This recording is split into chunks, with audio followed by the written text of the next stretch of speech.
Boa noite, pessoal. Bom dia, boa tarde para quem estiver me assistindo aí pelo YouTube. Tá começando mais uma reunião do NEFI.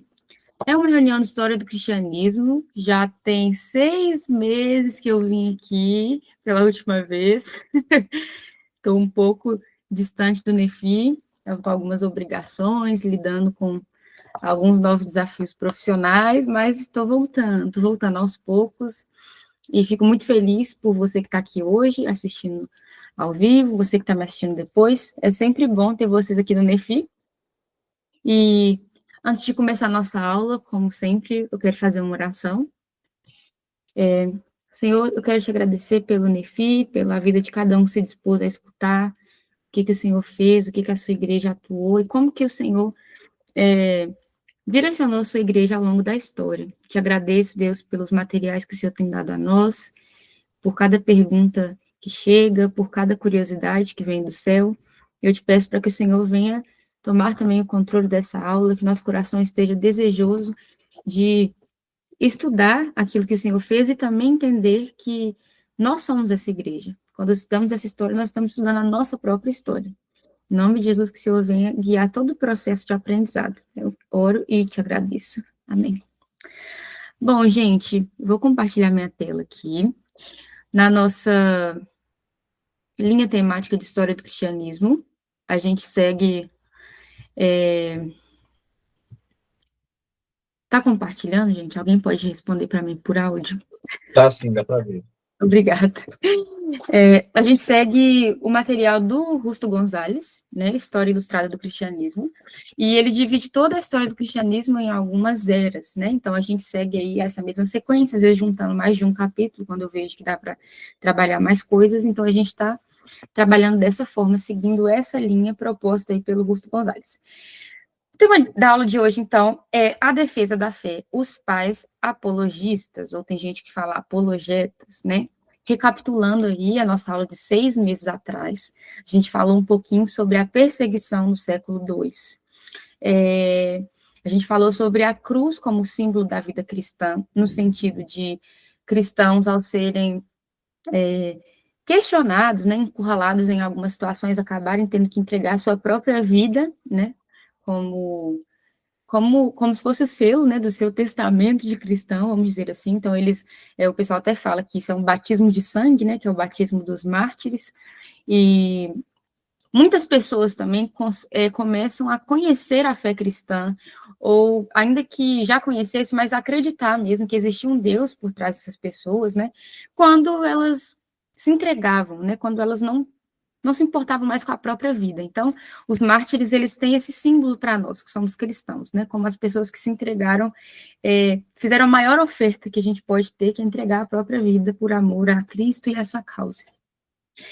Depois disso, né, a gente viu também os registros desses martírios, então existem alguns livros, o principal que a gente usou aqui foi a questão do Atos dos Mártires, perdão.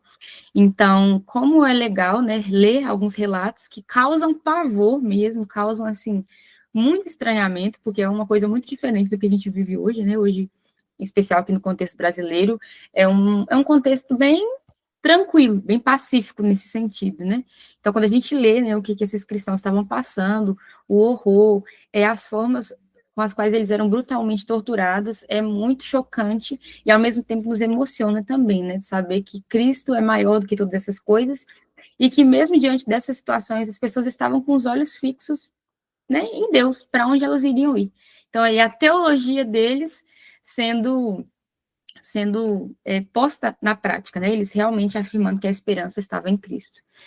Essa perseguição ali, nesses primeiros séculos, é uma perseguição relativa, o Rusto, ele designa isso dessa forma, por entender que não existia, de uma forma sistemática, uma perseguição contra cristãos por serem cristãos. Então, existia um ódio ali popular aos cristãos, eles começaram a disseminar alguns rumores contra os cristãos, e aí sim os cristãos eram levados aos tribunais, primeiro como uma desconfiança, né, de uma traição ao império, e eles até passavam por esses interrogatórios, descobriam lá que eles não eram culpados de fato, mas quando eles eram convidados, né, a prestar algum tipo de honraria para o imperador, algum sacrifício, eles se negavam e acabavam morrendo também. Então, de uma forma ou de outra, eles acabaram sendo torturados nesse sentido. Então, começa-se a levantar mais ainda rumores a respeito dos cristãos. A gente passeou por alguns deles na última aula, mas a gente vai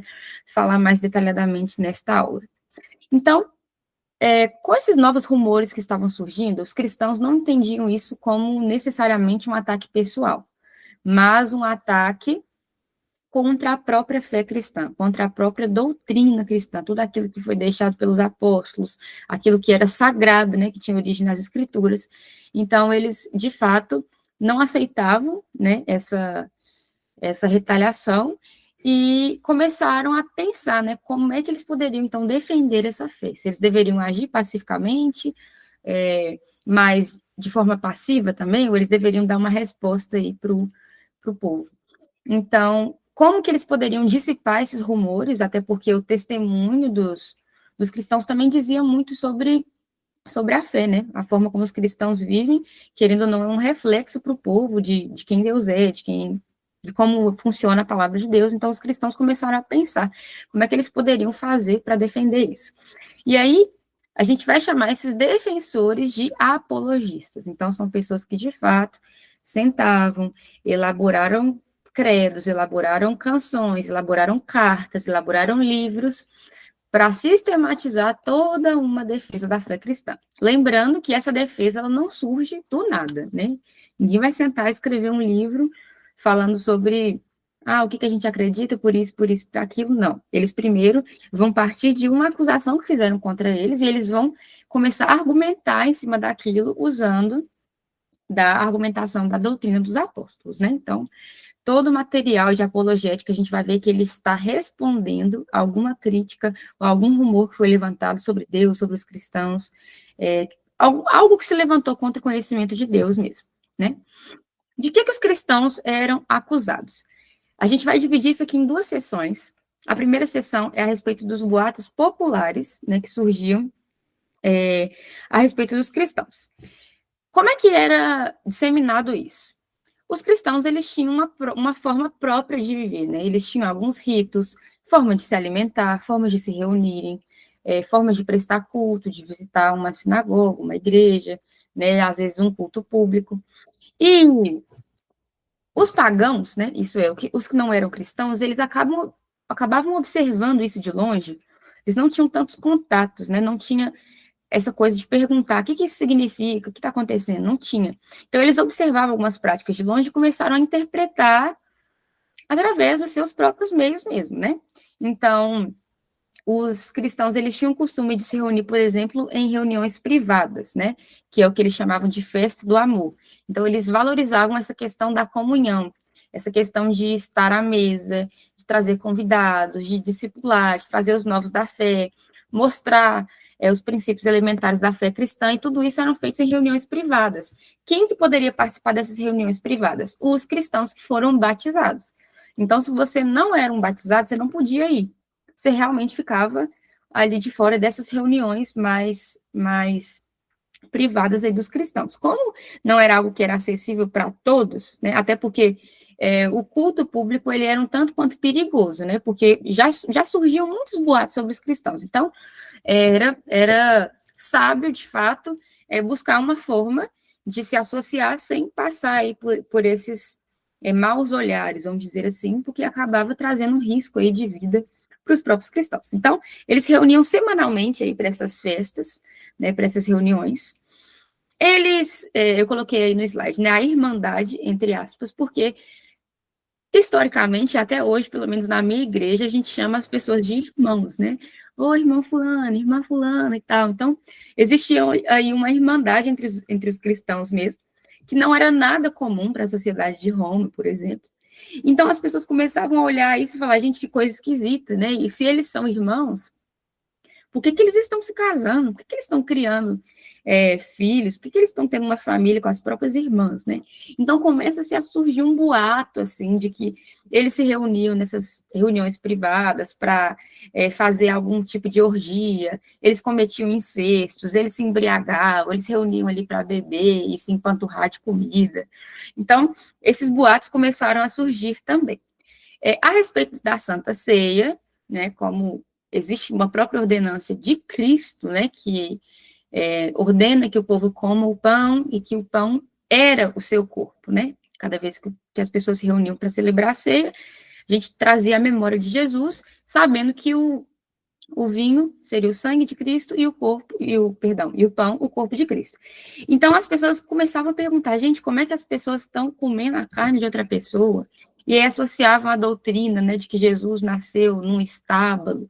E aí eles juntaram uma coisa com a outra e começaram a entender que, mas como assim? Será que eles colocaram um menino dentro do pão e todo mundo tá... Então, assim, os cristãos foram acusados de canibalismo, a coisa ficou feia mesmo.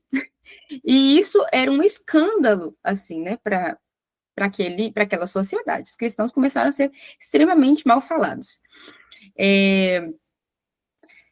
Esse último tópico que eu coloquei, que é sobre a adoração de um asno crucificado. Eu coloquei essa imagem aqui, não sei se todo mundo conhece, ela é uma imagem relativamente famosa, que ela é chamada de grafite de Alexamenos. É uma inscrição popular, ela foi achada aí mais ou menos no século XIX, foi em Roma também, e era de uma escola romana, em que existia uma zombaria mesmo sobre a fé cristã. Então, as pessoas entendiam que realmente houve uma crucificação e tal, mas eles colocaram esse desenho aí de Jesus numa cruz, né, com a cabeça de asa ou de um burro, de uma forma para fazer uma caricatura mesmo com a fé cristã, sabe? Então, começaram a fazer isso como uma zombaria. Mas, nesse meio aí, nesses boatos, as pessoas começaram a acreditar que os cristãos realmente adoravam o asno, né? Adoravam bichos, adoravam animais.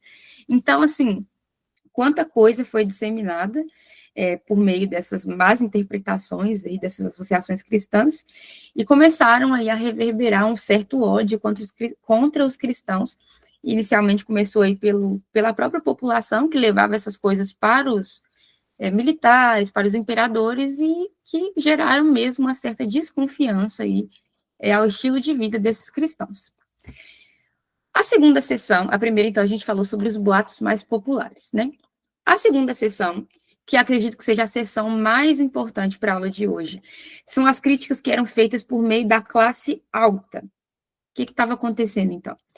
Havia um desprezo pela sabedoria dos cristãos, em contraposição com a erudição dos homens cultos, ou seja, os homens que eles eram estudados, que eles tinham acesso às escolas romanas, tinham acesso ali à filosofia, à teologia, tinham acesso à oratória. Os cristãos, eles eram vistos e eram, de fato, pessoas simples, né, que tinham um emprego simples, tinham um estilo de vida que não era um estilo de vida de acumular muito dinheiro, era um estilo de vida que se importava em ajudar o próximo, aos pobres e tal. E quando essas pessoas mais cultas se deparavam com esse tipo de cristãos alegando verdades, alegando proposições filosóficas, isso incomodava muito eles, né? Eles entendiam que não era possível alguém que fosse pobre, de fato, alguém que fosse simples, entendesse de alguma coisa. Então, tudo que eles falavam para esses homens mais cultos deveria ser completamente descartado, não deveria ser levado em consideração. Então, para além de uma questão religiosa, existia também, eu coloquei aqui um preconceito de classe. Nessa época também não existia esse termo, né, classe, mas só para a gente entender mesmo sobre essa hierarquia social. Então, o cristianismo também ele passa a ser visto como uma religião de bárbaros, né? Porque o que as pessoas entendiam? Não existe uma verdade que os cultos e os sábios ainda não conhecem. Então, se essa verdade não chegou até nós, se a gente não consegue comprovar isso que os cristãos estão falando, com certeza essa é uma crença bárbara, né? Então, outro fator também que esses eruditos aí da classe mais alta alegavam era que esse culto ao Deus dos cristãos, ele destruía completamente a fibra social que foi erguida por Roma. porque os fiéis, ou seja, os cristãos, eles seriam abstêmios das atividades públicas. O que é abstêmios? Vem dessa questão da abstenção. Então, existiam, por exemplo, muitos rituais que eram culturais de Roma que os cristãos não participavam. Então, de certa forma, eles eram mesmo vistos como pessoas isoladas. Na última aula, até usei um conceito, que é o conceito de misantropia, que é como se fosse uma aversão a pessoas, né? Os cristãos foram vistos dessa forma, né, como pessoas que não queriam mesmo se socializar, não queriam estar com outras pessoas, quando na verdade eles estavam apenas se abstendo, né, de algumas crenças ou algumas formas de culto que não condiziam ali com a fé cristã. Outro ponto de crítica, né, que esses eruditos fazem, então, é a respeito da onipotência de Deus, né? Então eles entendiam assim que Deus soberano, isso tinha muito a ver também com a filosofia. Um Deus soberano, um Deus criador, um primeiro motor, ele deveria estar apartado de um mundo que fosse inferior a ele. Né? Por que ele teria interesse, né, de estar com as causas humanas, de se importar por um morador de rua, por um pobre? Isso era completamente ilógico, né, na cabeça de um culto. Então, eles não entendiam como conciliar essa onipotência de Deus e essa simplicidade também. Então, eles teciam algumas críticas nesse sentido. Também fizeram algumas críticas sobre a divindade de Jesus, né? Se Jesus é Deus, por que deixaram ele ser crucificado? Por que ele se deixou ser crucificado? Por que ele não matou seus inimigos? Por que ele veio à Terra se envolver com pessoas, sendo que ele já sabe de tudo, ele já sabe o que você pensa? Por que Deus faria isso, né? Então, eles começam mesmo a questionar esse comportamento, porque a noção de divindade, né, de quem seria um Deus ali para um romano estudado, era muito diferente, né, da figura de Jesus, do que Jesus representou aqui. Então, de fato, eles começam aí a atacar os cristãos, primeiro pessoalmente, né, por causa do próprio estilo de vida dos cristãos, mas posteriormente também pelo próprio Deus. Então, eles começam a atacar diretamente a Deus, que aí é quando, de fato, começa a tocar na ferida dos cristãos e que os movem mesmo a defender a sua fé. Lembrando que o interesse cristão nesse período não é criar uma indisposição com Roma, não é ir para a batalha com alguém, com algum erudito, não. Era, de fato, preservar a fé, que para eles era sagrada. E para garantir que toda uma posteridade, né, as próximas gerações, conseguissem, de fato, ter acesso a esse evangelho puro. Então, para isso, era preciso sistematizar uma fé, uma doutrina, perdão, que fosse coerente com a palavra de Deus e que também respondesse os desafios daquele tempo, né? Porque as pessoas, elas precisariam de respostas, né? Se essas são as questões. Talvez a gente olhe para esse tipo de questionamento e fala, nossa, mas isso parece ser uma coisa óbvia, né? Como é que as pessoas perguntavam sobre isso e tal? É porque hoje a gente já teve muito acesso à apologética que foi construída pelos séculos, né? Então, a gente está falando aqui dos primeiros séculos do cristianismo, de uma filosofia que ainda não estava tão, não tinha tantas ideias, vamos dizer assim, né? Claro que eu não vou fazer aqui viagem de comparação, porque eu acho que muita coisa da filosofia clássica é muito melhor do que a gente tem hoje, mas, enfim, acho que cada era mesmo tem coisas boas e coisas ruins, né? Mas fato é que era diferente, né? Era um contexto diferente e, de fato, para algumas perguntas não existia uma resposta. Então, foi-se necessário construir todo esse sistema apologético aí para defender a fé. Um outro ponto que também era questionado era sobre a ressurreição, né? Até porque esses eruditos aí eram as mesmas pessoas que tinham visto os mártires acabando de morrer na fogueira, viu o corpo completamente destruído, e eles perguntavam como é que é possível isso ressuscitar, né? Não tem mais corpo, tudo foi destruído, né? Seu corpo está completamente destruído. Como é que é possível isso acontecer? Então, isso que os cristãos pensam não faz sentido. Então, os eruditos começam a lançar esse tipo de crítica mesmo aí contra os cristãos. Eu separei uma citação aqui, que é uma citação do Contra Celso, que foi um livro, na verdade, um tratado, mais ou menos assim, que foi desenvolvido pelo Orígenes de Alexandria. No caso, o Orígenes estava respondendo ao Celso, né? O Celso era um crítico dos cristãos, mas dentro desse livro tem uma citação do Celso. Ele dizia assim, ó, em algumas casas privadas, encontramos pessoas que trabalham com lã e com trapos, e como sapateiros. Isso é, as pessoas mais incultas e ignorantes. Diante dos chefes de família, essa gente não se atreve a dizer uma só palavra. Mas, assim que conseguem apartar-se com os meninos da casa ou com algumas mulheres tão ignorantes quanto eles, começam a dizer-lhe maravilhas. O que deveras queiram saber a verdade, que deixem seus mestres e seus pais, e que se juntem às mulheres e os meninos nas habitações das mulheres, ou na oficina do sapateiro, ou na selaria, e ali aprenderão a vida perfeita. É assim que esses cristãos encontram pessoas que lhes dão crédito. Então, a gente percebe aí que os cristãos são vistos como pessoas que são incultas, pessoas que são ignorantes, né? Que não deveriam falar e que, quando falassem, não deveriam ser escutadas. Então, a gente tem uma ideia aí sobre o que era pensado aí sobre os cristãos. A princípio, eu separei aqui até uma lista que o Russo Gonzalez fez, né, sobre os principais apologistas. Então, a gente vai ver muito esses nomes, né, tanto dos autores quanto das obras. Então, eu coloquei o Discurso a Diogneto, Apologia 1, 2 e Diálogo com Trifão, do Justino Marte. Hoje, a nossa base teórica vai ser quase toda do Justino, tá? Discurso aos Gregos, do Taciano, que era um discípulo do Justino, Defesa dos Cristãos, sobre a ressurreição dos mortos, 3 livros, Autólico, do Teófilo de Antioquia, o Contra Celso, que a gente leu aqui, um trecho, e a Apologia do Tertuliano. Então, a gente vai ver que, por exemplo, ali, do Atenágoras, né, Defesa dos Cristãos sobre a ressurreição dos mortos. Então, de fato, ele escreveu um material preparado para responder questões a respeito da ressurreição dos mortos.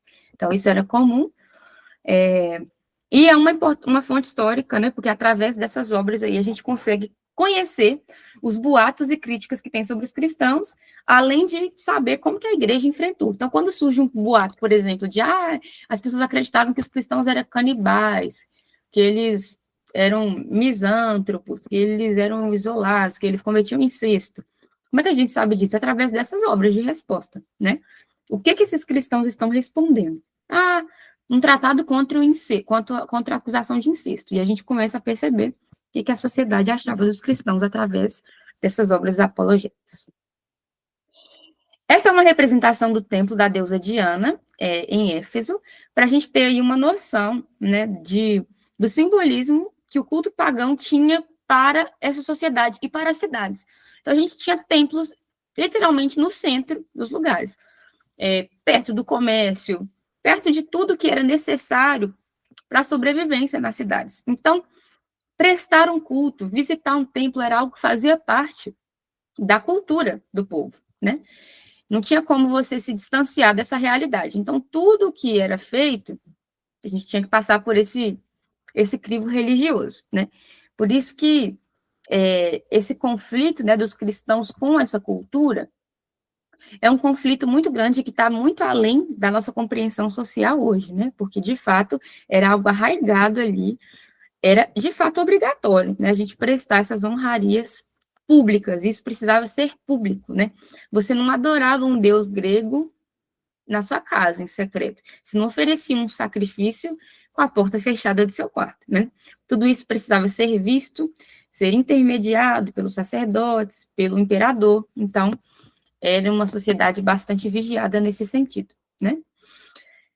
Pensando nesses aspectos, né, dessa religiosidade, que por não ser uma religiosidade cristã, é uma religiosidade pagã, os cristãos, eles acabam aí exercendo, como eu disse, essa postura isolacionista, né, não participam de cerimônias civis. Por quê? Porque geralmente essas cerimônias, elas obrigavam que houvesse um sacrifício ou um juramento aos deuses. Os cristãos não poderiam fazer isso, né? Então eles preferiam, de fato, não participar, porque ia dar um problema, né? Eles iam ser presos, iam ser mortos, então eles não participavam mesmo. Eles não podiam, por exemplo, ter um cargo militar, porque, primeiro, que uma hora ou outra eles seriam obrigados a matar, né? E para eles isso era inconcebível nesse sentido. E também fazer alguns juramentos a César, né, como imperador, como uma lealdade ali do exército ao imperador. Então, isso não podia acontecer na vida de um cristão. Eles não podiam estudar literatura clássica, porque a literatura clássica sempre foi dotada de muita superstição, tem a questão da história dos deuses, né? Então, A imoralidade dos deuses, o estilo de vida dos deuses era algo muito promíscuo, assim, para um cristão se inteirar. Então, ele não podia, né, de acordo com a sua própria doutrina, fazer parte disso, e, enfim, comungar dessas coisas, porque ele deveria prestar um culto único a Deus, a Jesus, né, que professasse aí essa fé, que são pilares da fé cristã. Pensando aí nessa cultura pagã, como que os cristãos reagiam a isso? A primeira forma que os cristãos reagiam a isso é uma oposição radical entre a fé cristã e a cultura pagã. E aqui eu trouxe aquela frase super famosa, né, do Tertuliano, que todo mundo já escutou uma vez na vida, acredito, mas ela diz assim, o que Atenas tem a ver com Jerusalém? Ou o que tem a ver a academia com a igreja? O que o Tertuliano está querendo dizer com isso? Né, que aquilo que era Atenas, por exemplo, era o centro da Grécia, né, o centro da filosofia, né, da erudição. Então, o que Atenas tem a ver com Jerusalém? Ou o que tem a ver a academia com a igreja? O que a faculdade tem a ver com a igreja? O que os estudos têm a ver? A gente não pode misturar essas duas coisas. Então, era uma oposição radical, um afastamento, né, como se todo conhecimento que não fosse um conhecimento propriamente cristão deveria ser descartado. Então, a princípio, alguns cristãos tomam essa postura. E eles entendiam que uma heresia, começava quando houvesse uma combinação da fé com a cultura pagã. É quando as coisas começam, então, a se misturar, que começa a surgir aí tudo que não prestava, né, tudo que era errado. E aí tem uma frase aí do Tassiano, que fala assim, tudo que há de valioso entre os gregos, eles tomaram dos bárbaros. Então, para além de eles rejeitarem completamente a filosofia grega, esses primeiros cristãos, né, do primeiro grupo, eles também teciam várias críticas a tudo que foi construído pelos gregos, que eles entendiam que os gregos, eles não eram essa coisa toda que as pessoas falavam, né? Eles pensavam assim, eles chamam todo mundo que não é grego de bárbaro, né? Todo mundo que não fala grego de bárbaro. Mas interessante que, por exemplo, coisas como astronomia, eles pegaram da Babilônia, geometria.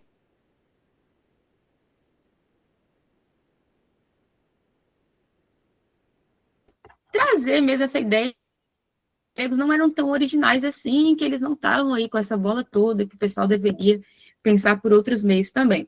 Eles também colocam aí os escritos de Moisés bem acima do nível, né, falando que Moisés antecede a Platão, e que, com certeza, Platão pegou muita coisa da escrita de Moisés e tudo mais. E, por último, essa crítica mesmo aos deuses gregos, porque eles entendiam que os deuses, eles tinham uma vida completamente imoral, né, tinham comportamentos que eram dignos de vergonha, e ainda exigia, né, dos seus súditos, vamos dizer assim, dos seus fiéis, não sei qual palavra é correta empregar para isso, né, mas uma fidelidade ou uma honraria, né, como é que a pessoa vai honrar isso? E aí o Tassiano começa a fazer essa pergunta, isso é lógico, né, se o interesse é pensar filosoficamente, qual que é a lógica que existe, né, em ter uma religião que prega uma vida imoral? Então, a primeira forma aí dos cristãos lidarem com essa cultura pagã é uma postura de afastamento mesmo, né, de oposição radical. E a segunda forma é uma postura mais equilibrada com a cultura pagã.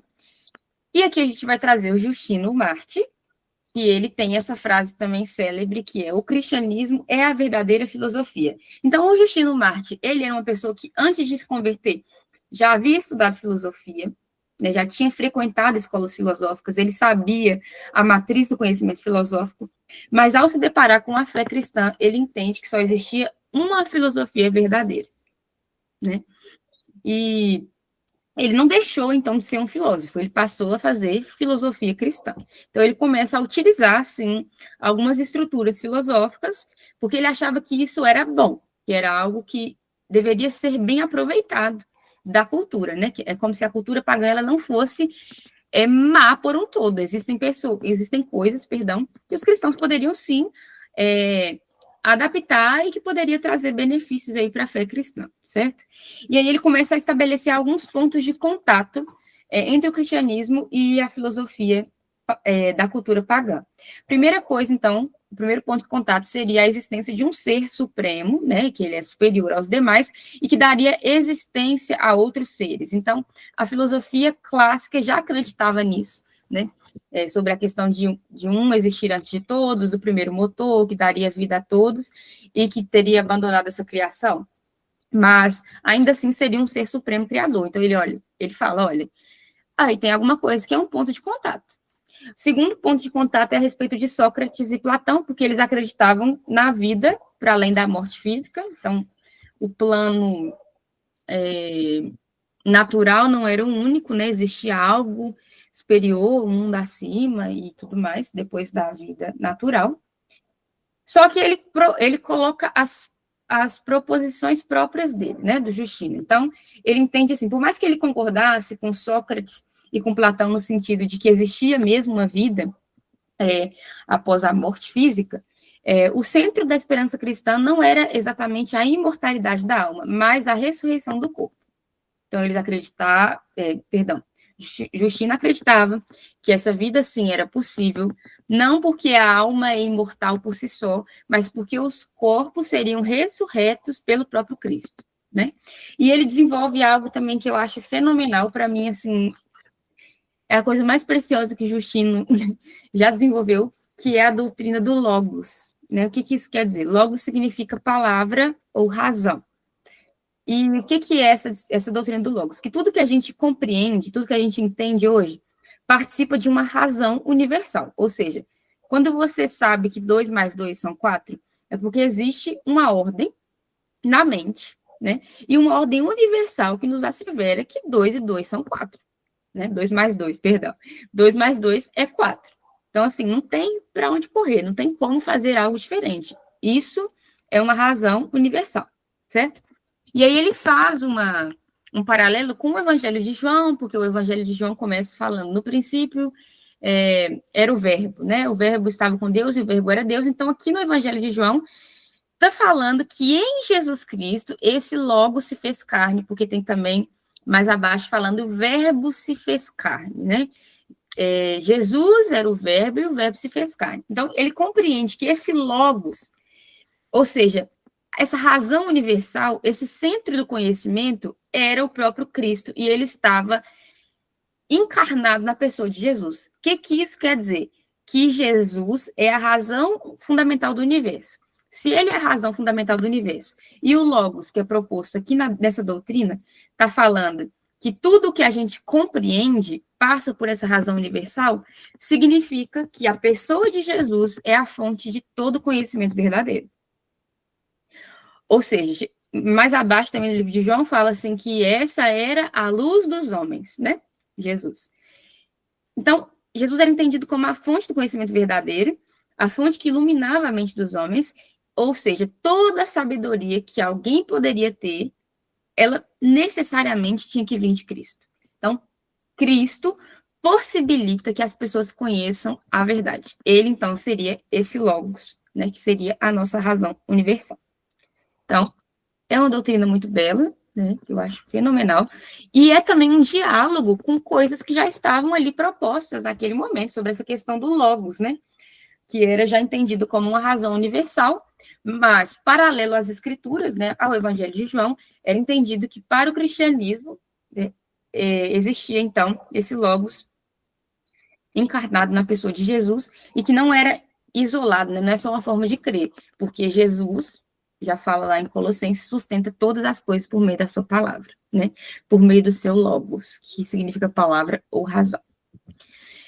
Os argumentos dos apologistas, para finalizar, então, lembrando aí de todas aquelas críticas que foram feitas contra os cristãos, tem uma crítica que eu não coloquei aqui, na verdade eu coloquei lá na outra aula, que é a questão dos cristãos serem ateus. Por que essa crítica foi feita?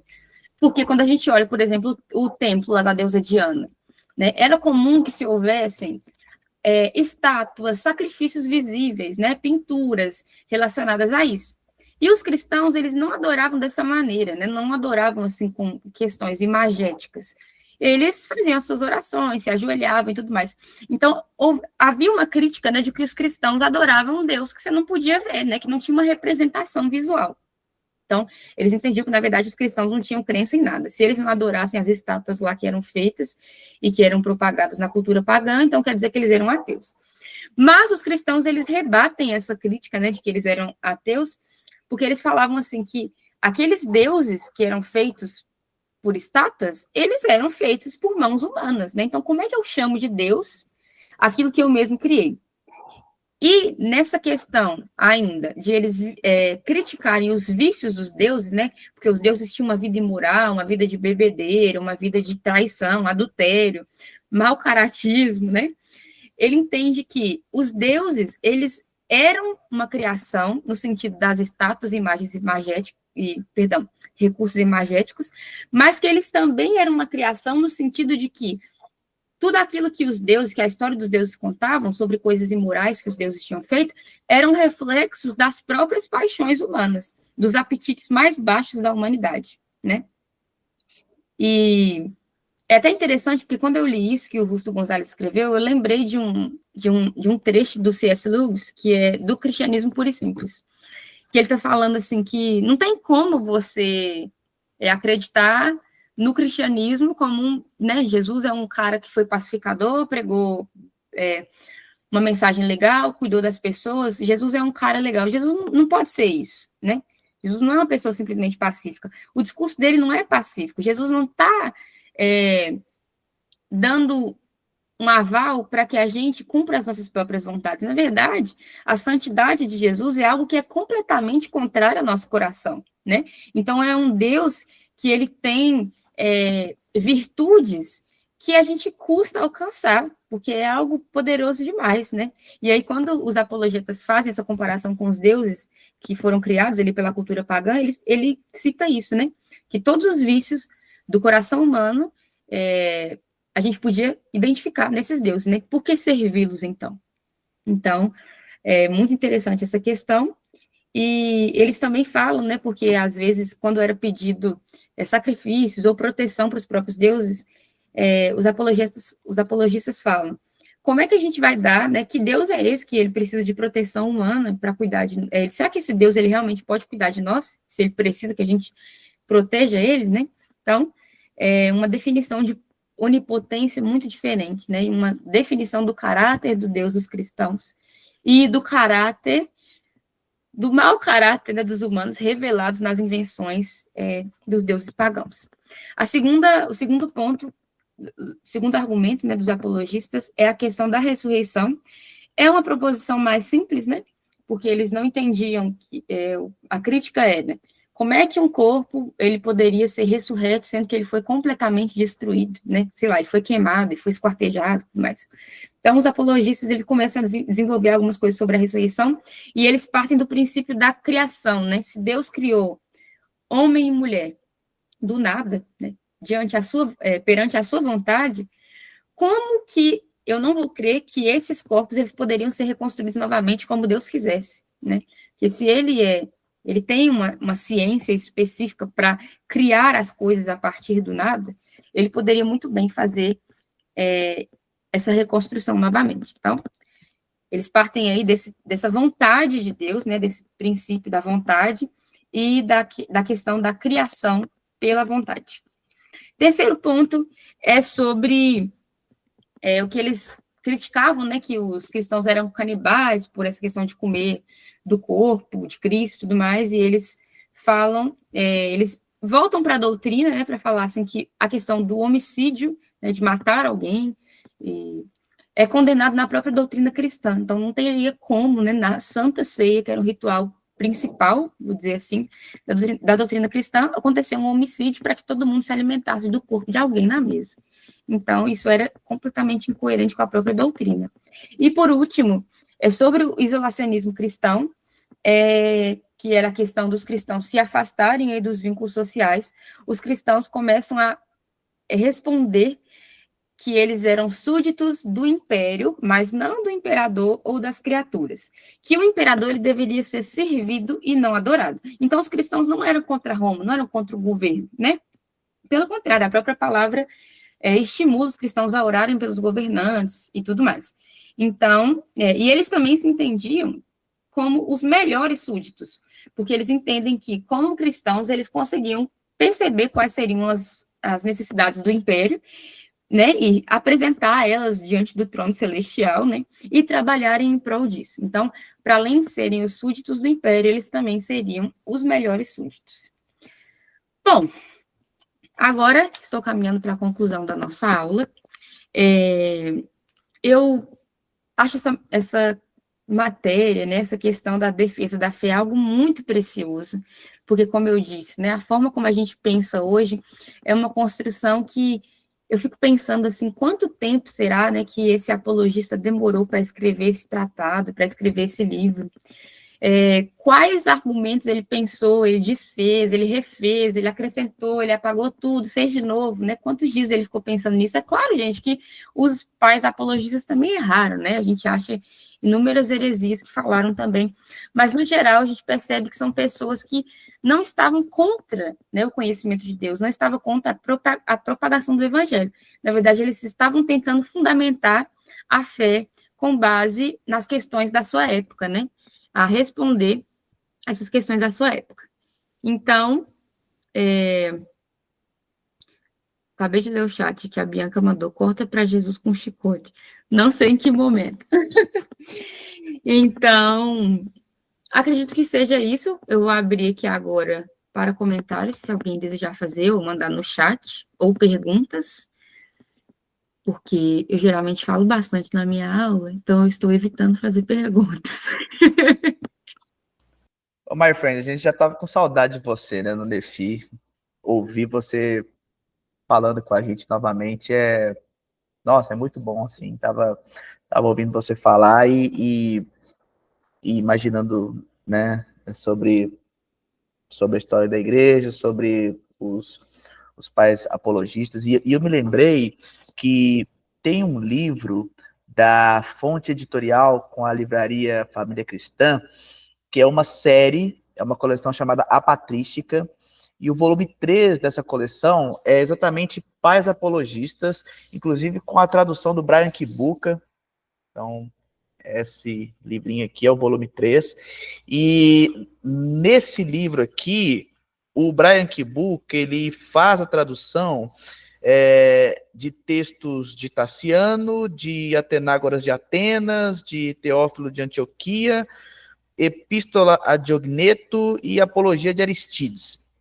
Então, esse belo livro aí do Brian Kibuka, então, para quem quer se aprofundar mais nos textos dos pais apologistas, fica aí também essa indicação do Brian Kibuka, um trabalho belíssimo. Brian hoje está lá em Portugal, está lá em Coimbra, e uma bênção para nós. E uma outra coisa que você estava falando é que sobre o culto aos deuses, o que os deuses significavam naquela época, e eu me lembrei do Tim Keller, porque o Tim Keller, no seu livro Deuses Falsos, ele vai explicar como que esses deuses que as pessoas cultuavam antes, como que esses deuses eles são cultuados hoje. Porque, embora não haja templos como antigamente, de uma forma explícita, mas esses deuses falsos, eles estão embutidos, eles estão entremeados na nossa cultura, justamente porque é uma cultura distorcida pelo pecado. Então, eu acho bacana essa conexão que o Keller faz dos deuses falsos dessa época, né, dos primeiros séculos, com os dias atuais. Então, gente, os mesmos deuses, é a mesma coisa, sabe? A diferença é o nome, a diferença é os locais, e às vezes locais inimagináveis, assim, para nós. Depois que a gente lê o livro do Keller, poxa, é verdade, assim, nunca me toquei sobre isso, sabe? Então, nossa, eu achei maravilhoso esse encontro de hoje, e mais uma vez, my friend, parabéns, e por favor, não fique tanto tempo longe de nós. Ai, ai. Obrigada, gente. Tô lendo aqui no chat. Ô, Lincoln, eu te falei que o Brian Kibuka foi meu professor na pós, mandei no chat. Nossa, Deus, ele é muito bom. Fiquei muito Ele feliz. segue o Nefi. Ele segue o Nefi no Instagram, a gente segue ele. E eu acho que uma vez, acho que não sei se foi o ano passado, acho que falei, não sei se foi pelo direct, coisa, ou foi por um comentário, acho que foi um comentário de post. Queremos você no Nefi. Ele, claro, só chamar no direct e tal, vamos marcar. Então, opa. Aí, ó, quem sabe, Brian Kibuka aqui no Nefi em 2025. Oremos. Amém. Não, e ele tem muito conhecimento cultural, né? Tipo, do cristianismo em outros países. Eu fiquei bem chocada, assim. A Bia mandou, Manu, suas aulas são sempre sensacionais. Obrigada.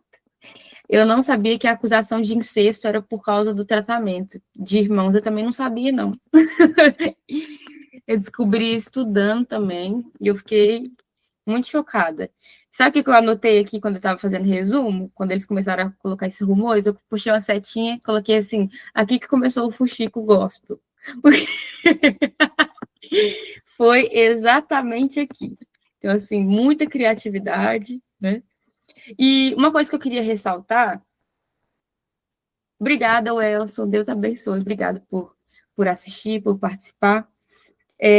Uma coisa que eu achei assim, sensacional, disparadamente, essa questão do Logos, nessa doutrina do Justino, porque eu acho que isso, aqui ele está falando sobre uma relação com a cultura pagã, em especial a cultura grega, né?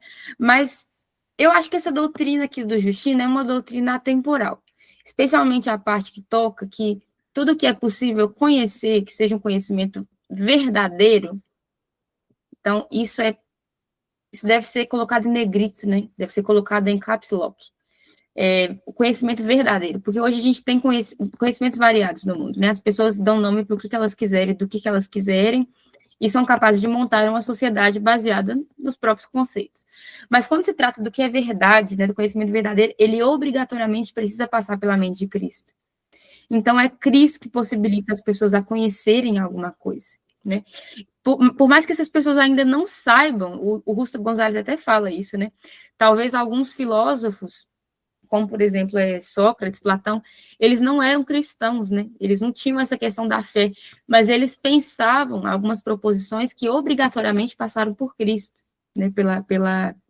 Pela a questão de Deus, né? Pela moral de Deus. Então, assim, é muito legal pensar como que os fundamentos, né, as virtudes de Deus estão impregnadas, assim, sobre tudo que é considerado como conhecimento verdadeiro, bom conhecimento.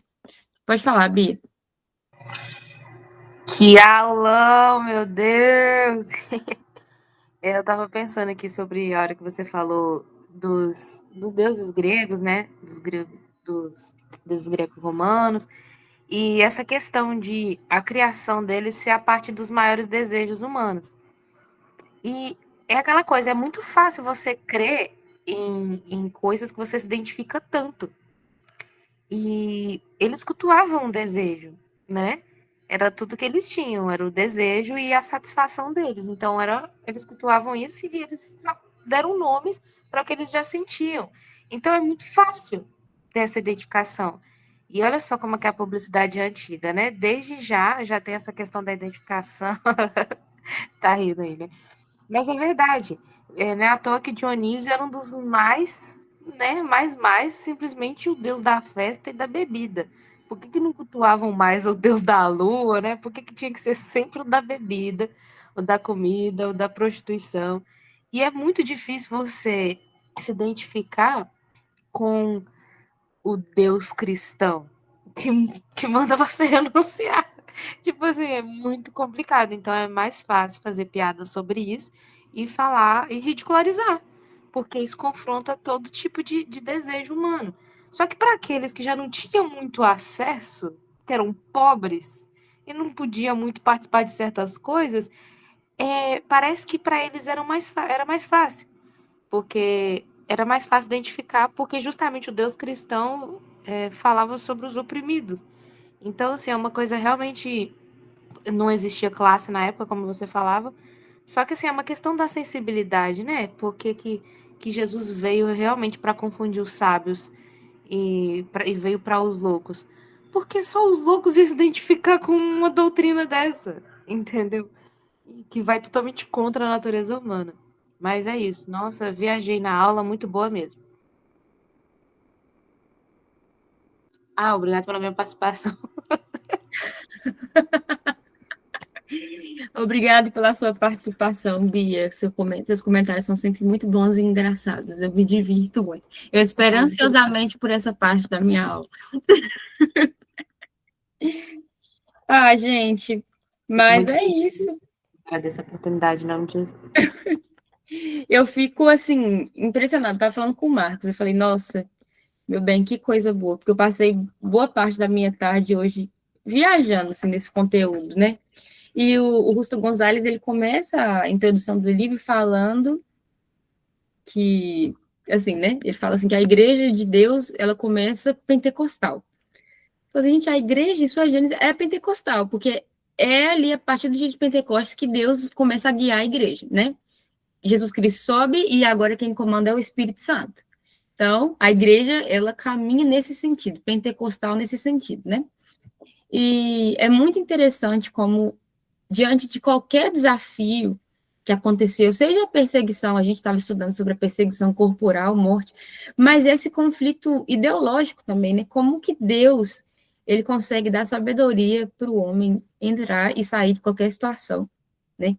Como que ele consegue fazer a igreja triunfar, mesmo nesse cenário da cultura pagã, né? Porque vamos pensar aí, né, nesse público específico de pessoas que eram estudiosas, né, que estavam ali imersos na filosofia. O próprio Justino foi uma pessoa assim, e quando ele se depara com a verdade, né, de Deus, com o evangelho, ele entende assim, nossa, tudo que eu achava que era verdade não é verdade nada, né, só há uma verdade da qual se ramificam as outras verdades, na verdade, os reflexos da verdade de Deus. Então, é maravilhoso. O Espírito Santo nos capacita para a missão. O dia de Pentecostes foi o start. É verdade, my friend. Estamos aqui todos, e por isso que eu gosto tanto de estudar a história da igreja, porque eu fico sempre pensando, gente, Deus usou o Justino desse jeito, o que será que Deus vai esperar da gente agora? Porque certamente o Espírito quer nos mover também, né, para fazer algo, já está fazendo. Então, é bom, né, parar para refletir um pouquinho nesses momentos, dessas pessoas, e entender que a gente faz parte dessa história também. E, claro, né, nos encoraja a agir. Pode falar, Bia. Você falando disso, me veio à memória, eu até postei esses dias, acho que algum de vocês deve ter visto, sobre o grupo B, a faixa do Marco Teles. Meu Deus do céu, esse negócio que você falou mesmo sobre fazer parte da história, gente, se vocês não escutaram, escute, se já escutou, escuta de novo, porque às vezes a gente fica sempre pensando nos apóstolos, Jesus fez isso por mim, o apóstolo Paulo fez isso por mim, mas tem um monte de gente na história que lutou muito para conseguir traduzir a Bíblia, que lutou.